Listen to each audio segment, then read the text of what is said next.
مستحب اوقات۔ ایسے ہی دینی معلومات سے جڑنے کے لیے ہمارے چینل کو سبسکرائب کریں۔ نماز فجر میں تاخیر مستحب ہے، لیکن اتنی تاخیر نہیں کہ نماز پڑھنے وقت پڑھتے سورج نکل آئے، ورنہ نماز ہی فاسد ہو جائے گی۔ نماز ظہر کے لیے گرمیوں میں تاخیر اور جاڑوں میں جلدی مستحب ہے، خواہ تنہا پڑھے یا جماعت کے ساتھ۔ نماز عصر میں ہمیشہ تاخیر مستحب ہے، لیکن اتنی تاخیر نہیں کہ وقت مکروہ آ جائے، اور اگر بدلی ہو تو جلدی کرنا مستحب ہے۔ نماز مغرب میں اگر بدلی نہیں ہے تو ہمیشہ جلدی پڑھنا مستحب ہے۔ نماز عشاء میں تہائی رات تک تاخیر مستحب ہے، اور آدھی رات تک تاخیر جائز ہے، کوئی کراہت نہیں، اور بدلی ہو تو جلدی کرنا ہی مستحب ہے۔ مسئلہ: نماز فجر میں اتنی تاخیر کر دی کہ سورج طلوع ہونے کا شک ہونے لگا تو نماز مکروہ ہوگی، اور اگر سورج نکلنے کا یقین ہو جائے تو نماز ہی فاسد ہو جائے گی۔ مسئلہ: عورتوں کے لیے نماز فجر ہمیشہ جلدی ادا کر لینا مستحب ہے، یعنی اول وقت میں اور بقیہ نمازوں میں مردوں کی جماعت کے بعد۔ مسئلہ: نماز مغرب میں اگر سورج نکلنے کے بعد 2 رکعت کی مقدار تاخیر کر دی تو یہ مکروہ تنزیہی ہے، اور اگر اتنی تاخیر کر دی کہ آسمان پر ستارے نظر آنے لگے تو مکروہ تحریمی ہے، لیکن دہرانا واجب نہیں، بس گناہگار ہوگا، توبہ کرے اور آئندہ احتیاط لازم سمجھے۔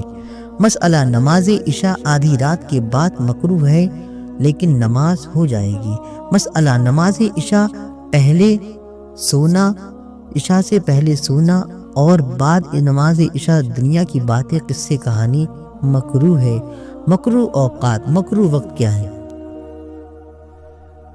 مکروہ اوقات 3 ہیں۔ ان اوقات میں کوئی نماز سوائے اسی دن کے عصر کی جائز نہیں، نہ فرض، نہ سنت، نہ نفل، نہ واجب، نہ قضا۔ وہ تینوں اوقات نیچے لکھے ہیں، آپ سن لیں۔ سورج نکلنے کا وقت، اتنی دیر تک کہ آنکھ بلا تکلف اس پر ٹکتی رہے، جب تک نگاہ ٹکتی رہے تب تک مکروہ وقت رہے گا۔ سورج ڈوبنے کے قریب کا وقت اس وقت سے شروع ہوتا ہے جب سے نگاہ سورج پر ٹھہرنے لگے، پھر غروب تک وقت مکروہ ہی رہتا ہے۔ یہ دونوں مکروہ وقت تقریباً 20 منٹ تک رہتے ہیں، یعنی طلوع کے بعد 20 منٹ صبح کو اور سورج ڈوبنے سے پہلے کے 20 منٹ۔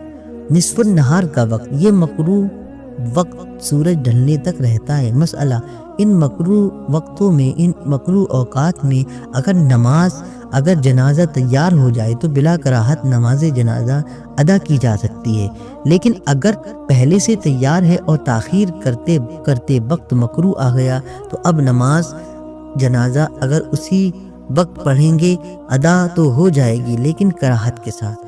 مسئلہ: ان مکروہ اوقات میں اگر قضا نماز شروع کر دی تو واجب ہے کہ توڑ دے، اور اگر پڑھ ہی ڈالی تو قضا ذمے سے ساقط تو ہو جائے گی، لیکن پڑھنے والا گناہگار ہوگا۔ مسئلہ: قرآن مجید تلاوت کر رہے تھے کہ کرتے کرتے وقت مکروہ آ گیا اور اسی وقت مکروہ میں آیت سجدہ پڑھی تو فوراً آیت سجدہ نہ کرے، تاخیر کر دے جب تک مکروہ ختم ہو جائے تب کرے، اور اگر اسی وقت کر لیا تو بھی جائز ہے، اور اگر وقت غیر مکروہ میں آیت سجدہ پڑھی اور سجدہ وقت مکروہ میں کیا تو یہ مکروہ تحریمی ہوگا، جس کا اعادہ واجب ہے۔ مسئلہ: نفل نماز شروع کر دینے سے واجب ہو جاتی ہے، لہذا اگر کسی نے وقت مکروہ میں نفل نماز شروع کر دی تو اس کے لیے واجب ہے کہ توڑ دے، پھر وقت صحیح میں نہ سے ادا کرے۔ سبحان اللہ۔